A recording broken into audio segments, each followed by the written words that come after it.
Welcome into Up in the Rafters, a podcast brought to you this basketball season by our friends over at Johnny T-Shirt. Co-hosting this, I'm Taylor Vippolis, and this year I'm joined by a national champion, the most outstanding player of the Final Four, and a Carolina basketball legend, the ACC Network's Joel Berry. Joel, UNC's win streak ends at 10 games, losing in Atlanta to Georgia Tech. Every time somebody talks about conference realignment and where Carolina plays out in moving maybe to the Big Ten or the SEC, I want Carolina to leave the ACC because I am sick of playing Georgia Tech. Man, I have no good memories of being in Atlanta.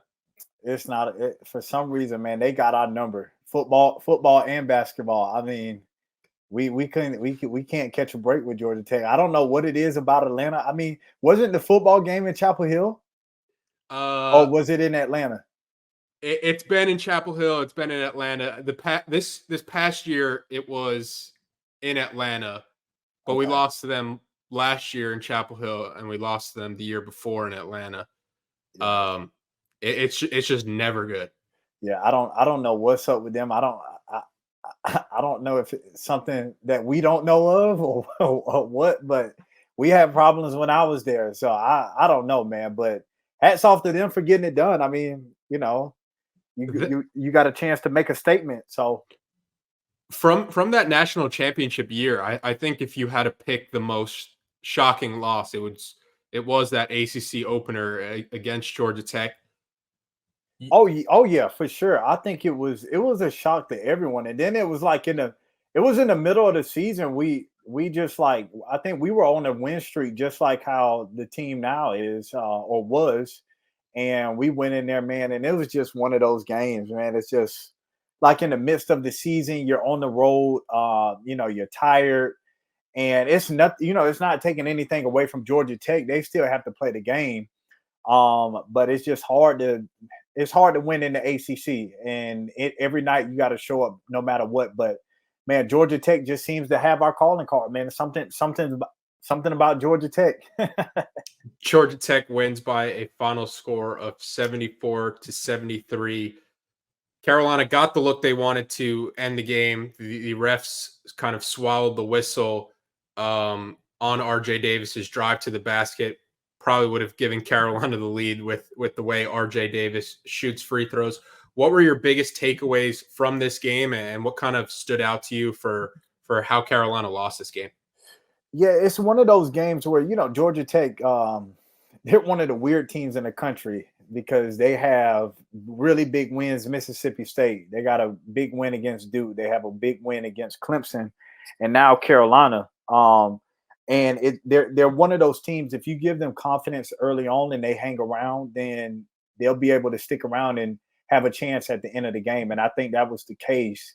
But when I looked at the game, man, it was just like, I feel like every 50-50 ball, every offensive rebound that was tipped or deflected, I just feel like Georgia Tech they were getting all of them. There were a couple of times I've seen Carolina play Cormac Ryan and Armando run into each other. It was just like a lot of uncharacteristic things that we didn't see throughout their 10-game win streak. And I just think a lot of that has to do with mental and physical fatigue. You start playing outside of yourself, things that were going your way kind of, you don't see that really happening. So I think that's, in a nutshell, that's what it was for me, is just, it just seems like they were tired and they were mentally exhausted. And they just gave Georgia Tech confidence, and Georgia Tech, hats off to them. They played a really good game. They were making big shots, stepped up in big moments, and they hung around and gave themselves a chance at the end of the game. You mentioned Georgia Tech getting the more of the 50-50 balls and beating Carolina on the glass sometimes in that game. And I think one of the most evident times was the start of the second half, where the first 4 or so minutes, Georgia Tech had 6 or 7 offensive rebounds. And at that point, Armando Bacot gets taken out of the game early. And it seemed like Hubert Davis was very expressive when Jalen Washington comes into the game and he does anything positive, looking at Armando on the bench. What did you kind of see there? Because I this couldn't have come at a worse time, because we were talking on Twitter saying like scoring doesn't equal effort for somebody like Armando Bacot, but then maybe he does have a game like this where he falls back into some of the patterns for why Carolina wasn't as successful last year. Yeah, this is just I think I said it in the past. Sometimes um Carolina can, you know, tend to settle from the 3-point line quite a bit. And I think that was a case in this game. And Armando, man, they got to get him the ball. They have to feed him the ball whenever they see his North Carolina and they see his number 5. Just give it to him, even if it doesn't seem like there's an advantage at that time.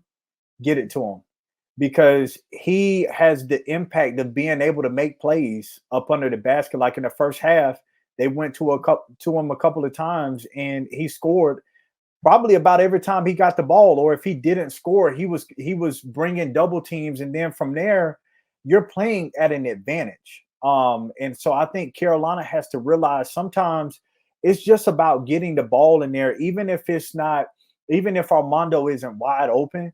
They need to at least give him a touch, establish the paint. One time the ball went in, and it wasn't even a good pass for Armando. He just happened to tipped it. The ball went in the paint, and they end up getting a good shot out of it. So sometimes just getting the ball down to him, letting him, playing through him, can give them a different look.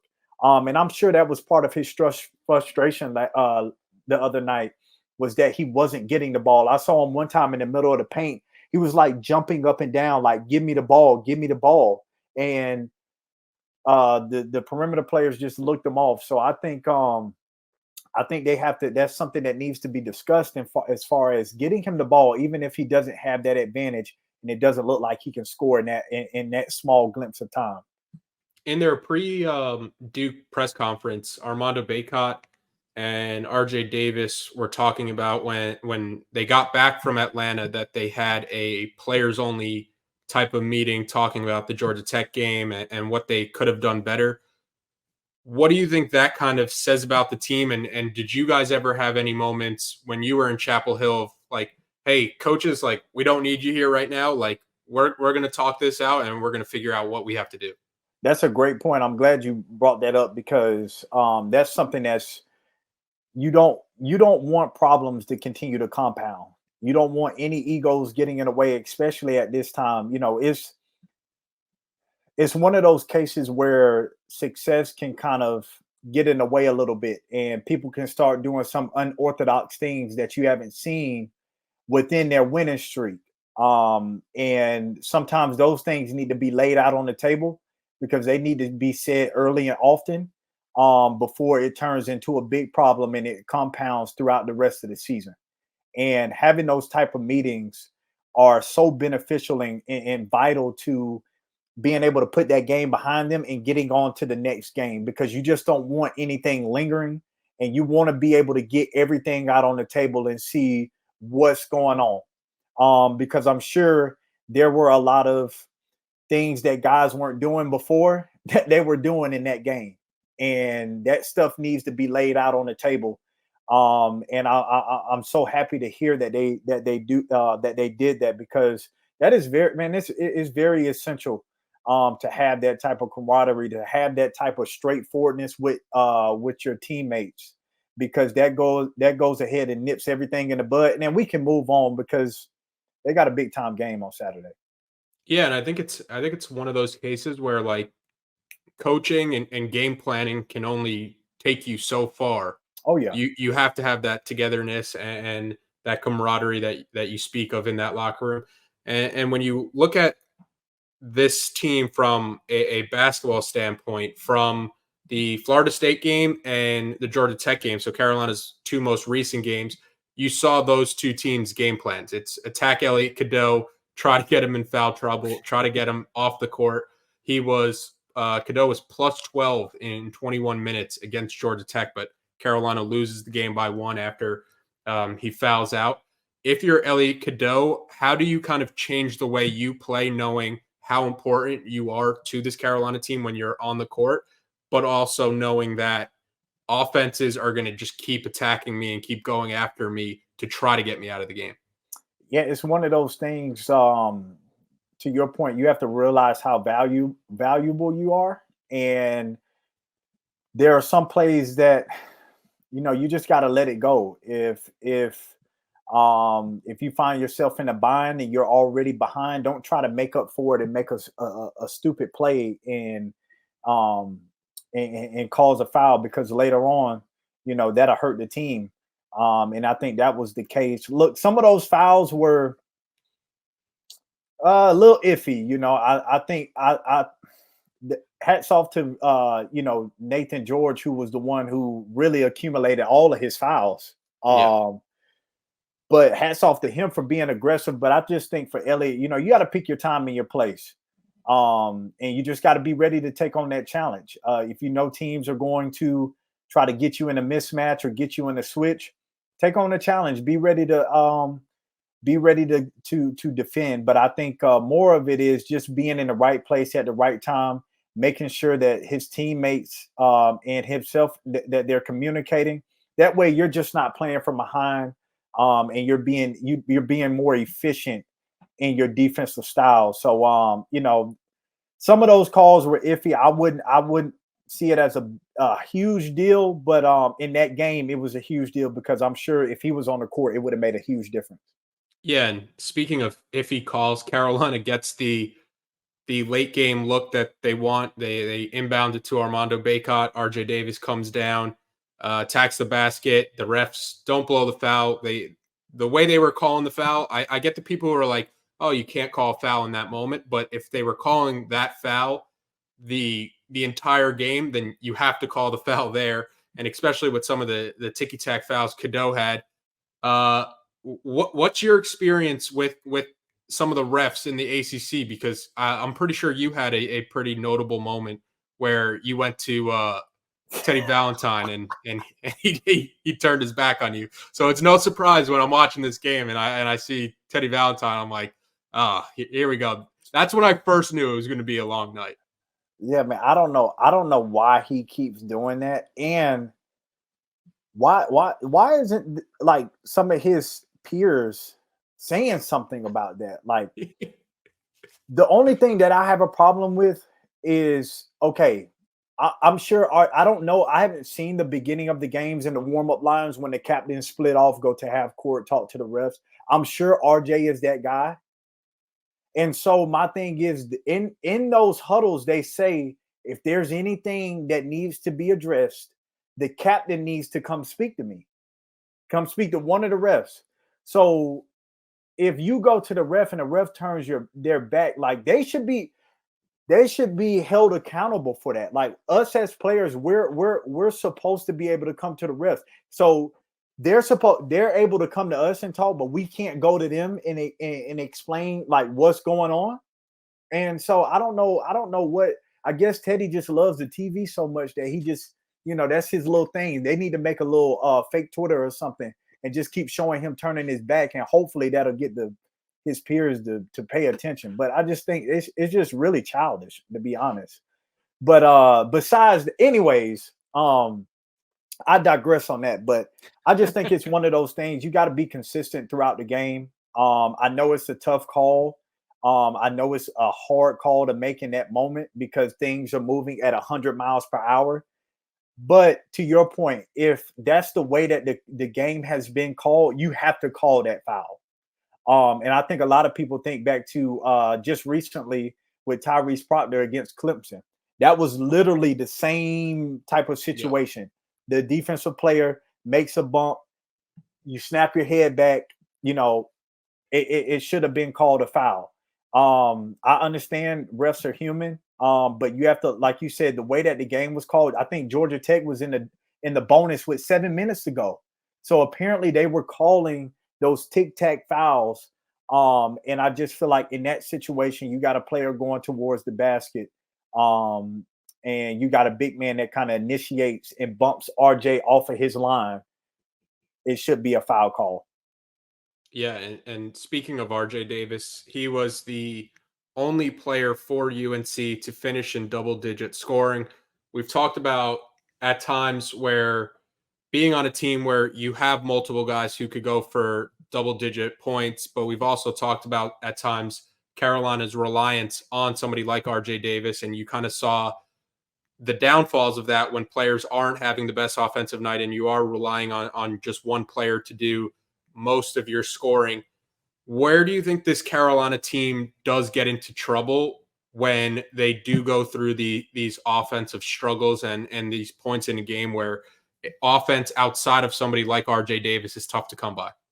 Yeah, that's the challenging thing about having such a great player like RJ, but also having guys who around him can contribute. RJ, as we know, has been playing lights out. One of the top players in the country right now, is on a heater, and does a lot for this team. Um, you get in trouble when the shots aren't falling and the other guys have to step up, but maybe they haven't had enough shots or enough reps. Then they start pressing to score a basket or to make a play to be effective. And sometimes that can, it can be a little tough because you got to wipe off the dust and you got to be able to be the one to make the play. So I think that's the hardest part about relying. And I wouldn't even say relying, but just feeding a guy when he's hot. RJ has been playing well. You want to continue to play through him, but you have to be able to get other guys involved. And when other guys are involved, they have to knock down shots. Now, I think that Harrison Ingram, Cormac Ryan shot a lot of shots that should have maybe been passed or have drive to the basket. I think they kind of settled a little bit for 3-point shots when those shots could have been someone driving to the basket, getting a foul call, getting to the free throw line because they were shooting a lot of threes and those threes weren't hitting. So obviously that's me nitpicking. Sometimes it's just one of those games where guys aren't hot. It's hard to find a basket and you just got to kind of find a way to will it and to find a good shot. And I just think at times they settled for the easiest shot instead of continuing to work to get the best quality shot that they can get. Yeah, a rough night offensively from the transfer duo of Cormac Ryan and Harrison Ingram, going 6 of 28 combined from the field, 21% from the field. That's tough. Yeah, and it's this next stat too is a stat that kind of furthers like it felt like a miracle that Carolina was even in this game where Right. they're 9 for 17 on free throw attempts against Georgia Tech, 52.9%. What are some of those nights like when you're trying to get a game to the finish line and you're shooting 30% from the field, you're shooting 50% from the free throw line? It's like, man, we have played probably our D plus game, and we're right in this Right there. game going into the last possession. What are those moments like when you are struggling on the court, but you could see the finish line for a game? It's so hard because like you want to. It's like being in a truck, and I don't drive a stick shift, but it's almost like having a stick shift, and you're trying to get to that next gear, and you just something's throwing it off to where you can't. You're pressing on the gas. You're just trying to get it to switch, and man, it's just it's hard sometimes. And like y'all, they were right there. For them to lose by 1 point. I mean, they had so many. It was one possession. The ball, they got an offensive rebound. They shot it. They missed it. The ball went out of bounds. They got it back again. They shot it. It went out of bounds again. They got the ball back. And as a player and as a coach, it's just one of those moments where like you just really just start going like this. You just start shaking your head because it's like, what? Please, is there something that we can do? Because they got all the opportunities that you want, and they just couldn't finish. It's just one of those games. I know we've had games that like that where coaches just like, look, I think they understand the situation. Like we want 10 games in a row. I understand it's tough. This is a part of the season. Let's learn from our mistakes. Let's get better, but let's not over exaggerate, over exaggerate what just happened.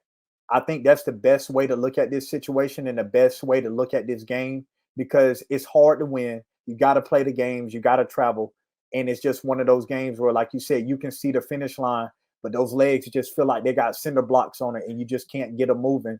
And that was the case in this game. They just couldn't get that extra possession to be able to get it over that hump. And it was just one of those, that type of game. It's like that 400-meter, that last 100 meters where all that lactic acid starts building up in your leg and The you're arms wobbling to the start finish. like, You're just like, get hey. there. Yeah, it's just tough, man. But it's part of basketball. It's part of playing in the season, and it's just part of the mental and physical fatigue that you feel sometimes. And you just got to move on from it, learn from those mistakes. There are things they can learn from, and just keep trying to get that. Now let's get that next streak going. Yeah, and I think this kind of goes back to one of the points that we've talked about when Carolina has won this year on the road. Like, it's easy to take winning for granted when your team is winning because you're like, oh, we're supposed to win. We're a top 10 team. But I'm pretty sure in that Georgia Tech game, they mentioned the stat on the broadcast, like top 10 teams on the road. It's almost a 50-50 when they're going up against an unranked team. So Carolina, I think this Carolina team has built up enough grace with the fan base to be like, hey, it was a one night thing. We had our off game. And especially now they go into this Duke game, and this Duke game means so much. But we're going to talk more about the Duke game. But first, I have to remind everybody about our friends over at Johnny T-Shirt. If you're going to be in Chapel Hill this week or this weekend for the Duke game, you could visit Johnny T-Shirt on Franklin Street. And if not, you could go online to johnnytshirt.com. They are always running great sales. They have all the Carolina apparel you could possibly want, the jerseys, the T-shirts, the hats, you name it. They've got it. It's great people, great customer service. It's Duke Carolina week. Me and my friends at Carolina, we always used to say you have to treat yourself during Duke UNC week. It's buy something for yourself, go out, make that big purchase. What better place to do it than Johnny T-shirt so you could get the Carolina gear that you need in your life. And don't forget, Inside Carolina premium subscribers save 10% off their orders.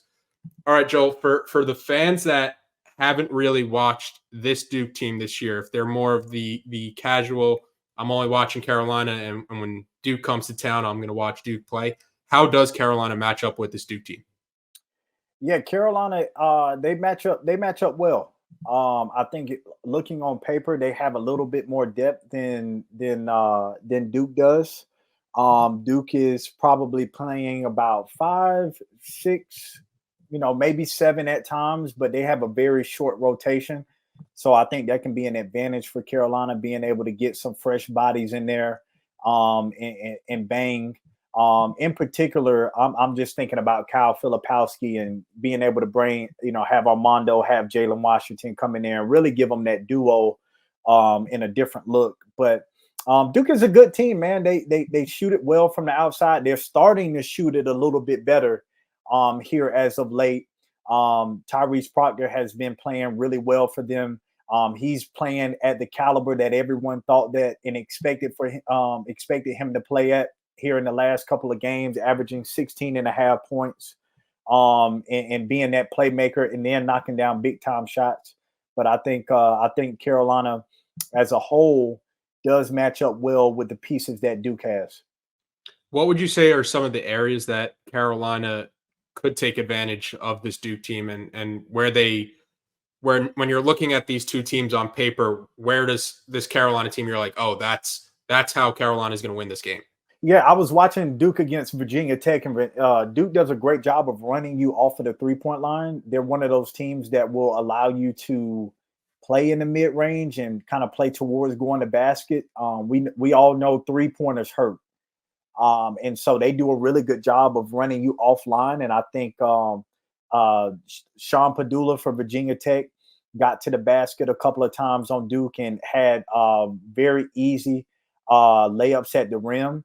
And I think that's an area that Carolina, with their athleticism, can take advantage. Kyle Filipowski does a lot for this Duke team.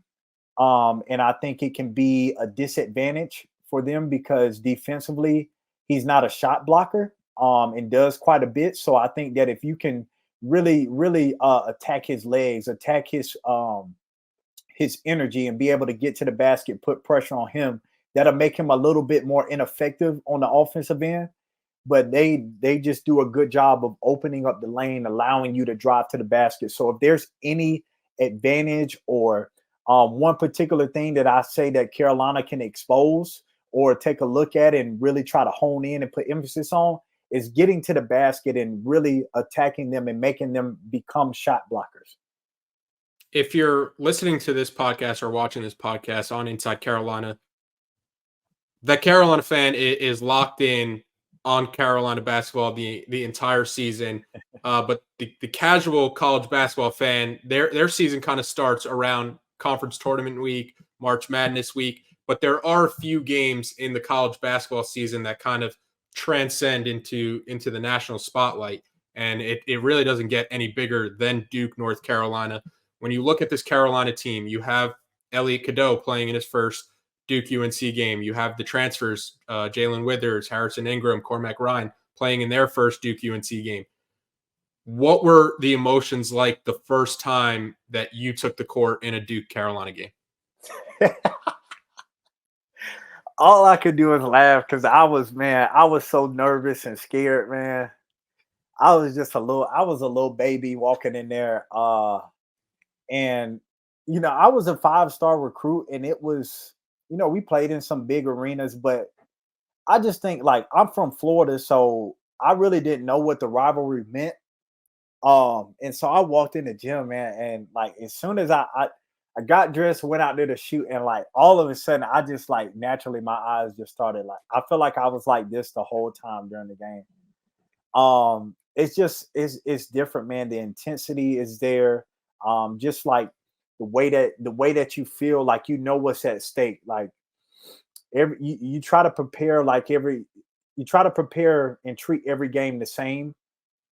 But coaches know, players know, even the guys that haven't been in the rivalry, you hear about this. Like this isn't something that's just North Carolina based. Like this is when you look at sports rivalries, like this is one of the biggest rivalries amongst all the sports. So you know what's at stake, you know what it means, and you want to take pride in that. And man, I walked in there and I was super nervous.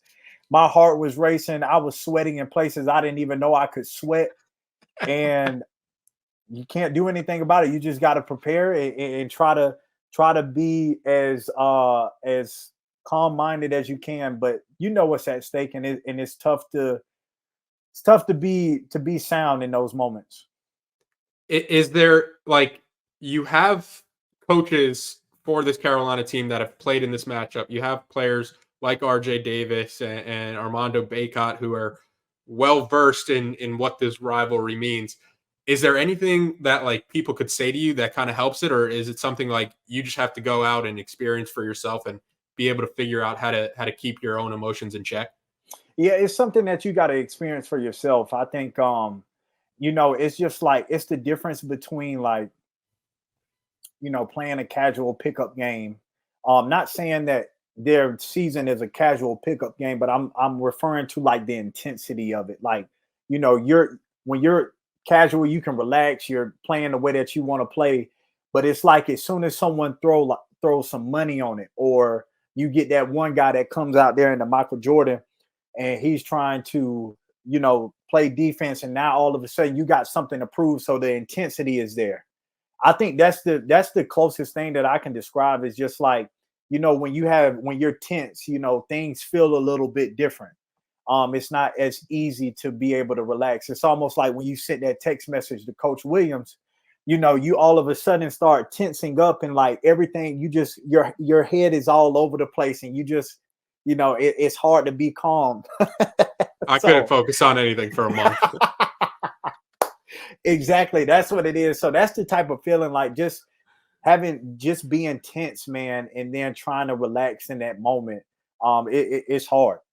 Before we wrap up, a big shout out to our friends at Congruity. Congruity is a North Carolina based national coverage, local presence company with personal support straight from the Tar Heel State. Congruity is empowering small and mid-sized business owners with HR and payroll outsourcing, enabling you to grow your business while they take care of your greatest assets, your people. And they are doing it with top-of-the-line technology and services for every stage of your business's growth with a state-of-the-art online platform. Congruity, they are obsessed with customer service where they become part of your team. They do the heavy lifting, providing essential admin support with a single point of contact and support available on demand with services that are tailor-made for you, transforming your organization. Congruity has helped hundreds of businesses improve and enhance their day-to-day lives, level up your HR capabilities, save money, unlock game-changing growth. Visit congruityhr.com/Tar Heels to learn all about Congruity. Fill out a quick form to be connected to their consultants, and they'll give Inside Carolina listeners or viewers a payroll and HR assessment for free. That's congruityhr.com/Tar Heels, congruityhr.com/Tar Heels. All right, back to the episode. And this is a big game every year, no matter the team's records. Both teams have had kind of up and down years the past couple of years, but you look at this game, number 7 Duke at number 3 North Carolina. What do you think it does for the game and the stakes in this game that both of these teams are top 10 and it's more like those early 2000s or the late 2000s where these were the class of college basketball? Yeah, I think like the last couple of years, what I remember is like how people were just like more emphasis was on how these teams have been struggling. And I don't know, it might feel different, but I just feel for you, but for me, I feel like it was more emphasis was on the teams kind of not being the same more than like both teams are talented. Like this is the rivalry it always delivers. I just feel like that was the emphasis the last couple of years. So now this year coming in, I think it really has that hype. Like both teams are playing well, even though Carolina just, coming off of that loss, but both teams are in the top 10. I feel like now it's focused on the rivalry itself instead of focusing on how these teams, like this is a win they need to have because they're in jeopardy of not making the tournament. And I know that wasn't the case for Duke, but like last year, Carolina needed the wins because they were struggling quite a bit. So I think what I like about it is now the focus is on how great this rivalry historically has been, and not just focusing on the teams struggling. What are your favorite memories from the Duke UNC series from your playing days? So my first one that I love because I love my teammates is Marcus Page and Joel James were on the verge of leaving. They were on the verge of leaving college basketball at North Carolina without any type of hardware. Think about that. And they were heartbroken, and we wanted to be able to do something for them and be able to get them some hardware. So we were over at Duke and we solidified that win. We were able to get a ring because we closed out and won the regular season title. And then we went on and won the ACC tournament. So they would have got a ring, but at that time we didn't know. And then that was my first time really seeing Franklin Street, like rushing Franklin Street, driving the bus through Franklin Street, seeing it packed.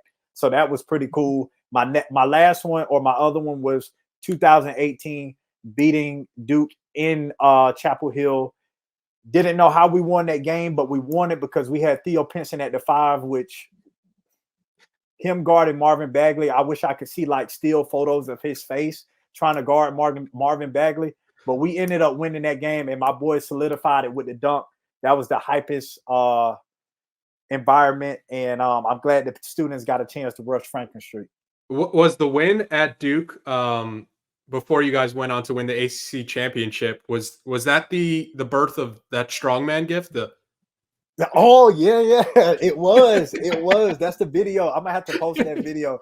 But yes, that's when the strong. I think that was That's like when the strongman became like viral. That's Yeah.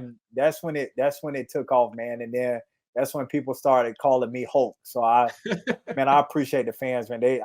I love how they always keep that video going. It's kind of like Elliot Cadeau when he recently took off the sleeve The jersey. sleeves. Yeah. Hey, if I'm in the weight room Monday through Friday, I'm not wearing sleeves. I'm not wearing sleeves. Well, you out there in Miami, I know you trying to bulk up. You out A there. little, yeah. Summer's not going to catch me off guard this year. Right. But Carolina back in action this Saturday. I don't have to remind people they're going to be watching this game. It's Duke, North Carolina. Carolina 9-0 at the Dean Dome this year. We'll be back next week to break it all down. Joel, appreciate the time as always, and appreciate everybody watching and listening. Yes, sir. Go Heels, baby.